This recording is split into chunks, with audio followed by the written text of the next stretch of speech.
Número 6, porque o maior exemplo de generosidade está em Jesus Cristo. Então, segundo o dicionário Alves, generosidade é a virtude daquele que se dispõe a sacrificar os próprios interesses em benefício de outro. Esta acepção encaixa-se perfeitamente no que Paulo afirmou acerca do Filho de Deus, dizendo que ele, sendo rico por amor de vós, se fez pobre. O sacrifício de nosso Senhor teve início no céu, quando se despojou de sua glória para vir à terra e dar sua vida em resgate da humanidade. Seu exemplo de generosidade vai além de qualquer outro.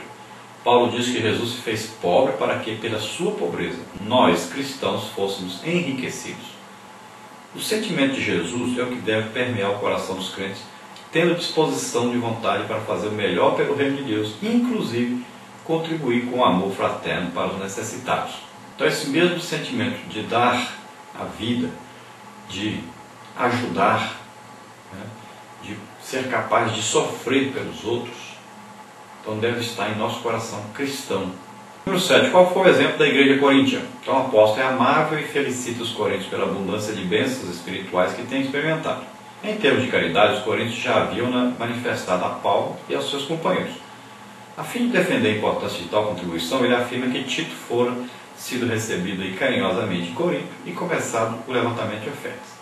Paulo recorda-lhes que não deve ficar apenas com esse ato inicial, mas que concretize o propósito de enviar a oferta que prometeram. Paulo lembra aos coríntios que espiritualmente eles eram a igreja mais abençoada que existia.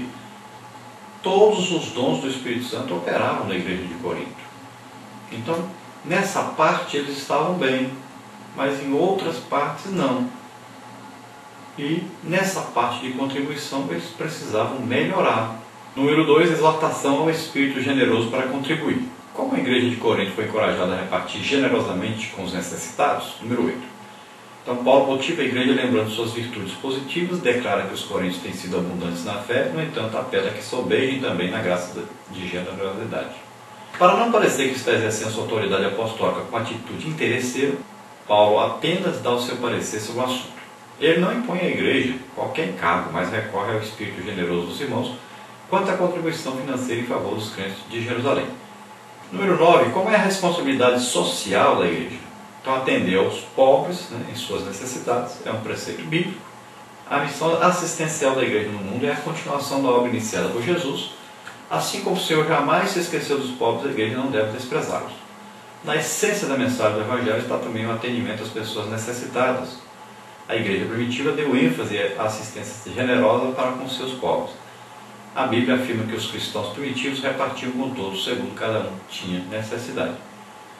Então nós podemos ver que no Antigo Testamento era prática ajudar aos pobres.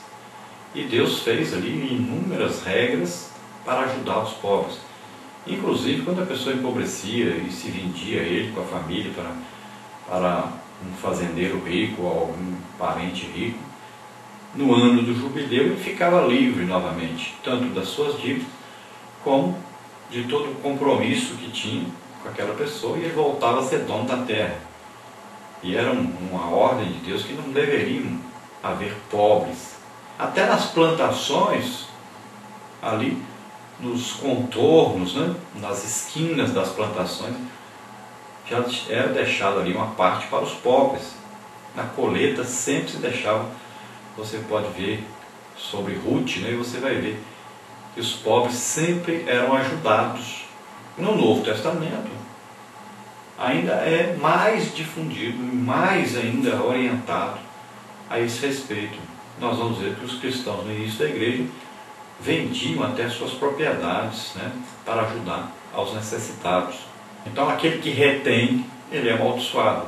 Número 10. Como a generosidade cristã requer reciprocidade mútua dos recursos? Então o sentimento comunitário é um dos sinais do cristianismo autêntico.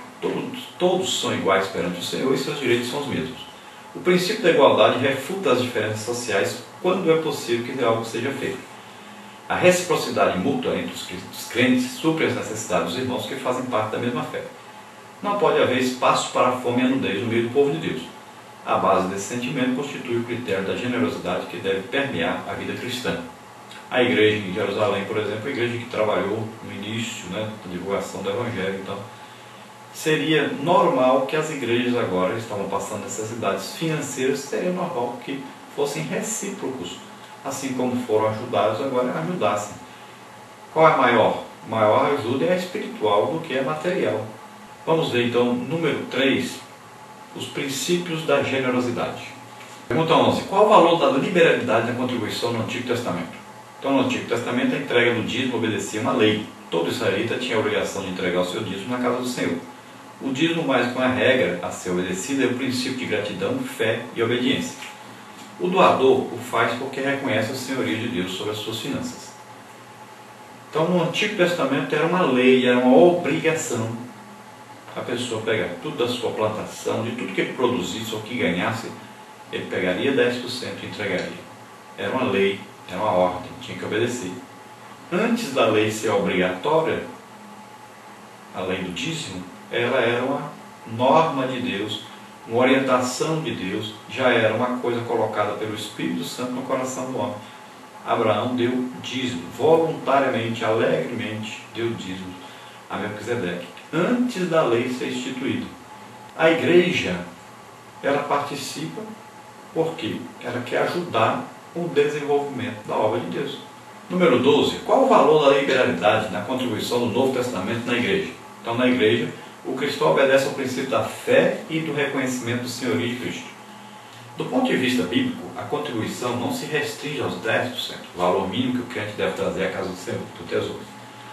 O princípio que a rege é o da liberalidade. Não há limite para a contribuição. A pessoa oferta o que propuser em seu coração, o que vale o seu princípio, o dar com liberalidade, não a regra. Ninguém o faz por força de uma lei ou preceito, mas sim por gratidão ao Senhor, por fidelidade e reconhecimento. As ofertas devem ser espontâneas, de coração aberto e sem avareza.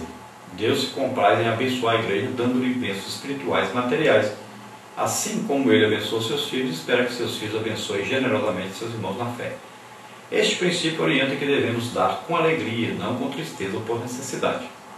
E esse é o sentido, é reconhecer o senhorio de Deus, reconhecer que tudo pertence a Deus, que Deus é nosso dono e dono de tudo que somos e que temos.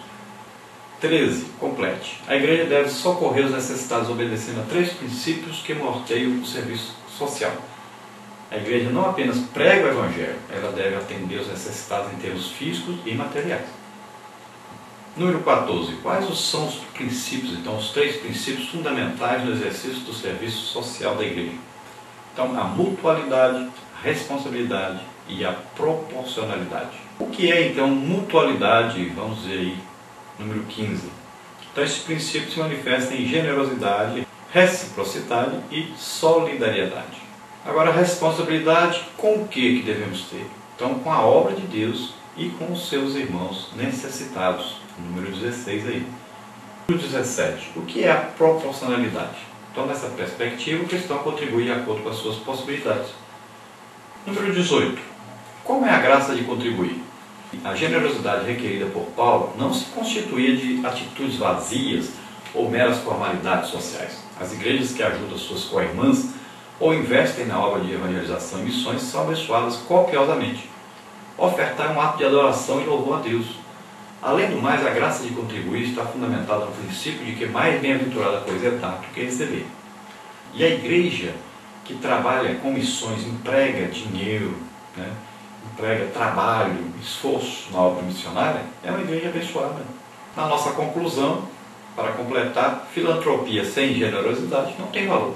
A boa filantropia é aquela que baseia suas obras no princípio de amor, que supera todas as deficiências e nos torna úteis no reino de Deus. Gratidão e disposição para servir uns aos outros anulam a avareza e abrem as despensas de Deus com bênçãos espirituais e materiais. Vamos orar agora. Se você deseja aceitar Jesus como Senhor e Salvador, é hora de fazê-lo. Se você está doente, está enfermo, receba a cura em nome de Jesus agora. Vamos orar. Pai, em nome de Jesus, te apresentamos essas vidas. Vai, Senhor, de encontro a essas vidas agora, convencendo-os do pecado, da justiça e do juízo, abençoando poderosamente tanto a eles como as suas famílias, ó Senhor. Graças a Deus encontrar-me, cocear, rodar-me, que eu chamar. Ó Deus, ajuda a tua igreja a conciliar, Senhor, a pregação do Evangelho com a generosidade. Pai, abençoa essas vidas em nome de Jesus. Ó Deus, aqueles que estão enfermos, doentes, agora em nome de Jesus eu repreendo toda enfermidade sobre eles e ministro, Senhor, a Tua presença poderosa, a Tua mão saradora. Ó Espírito Santo de Deus, vá de encontro agora essas vidas, levando essa cura preciosa, maravilhosa aos necessitados, em nome de Jesus. Amém. Glória a Deus.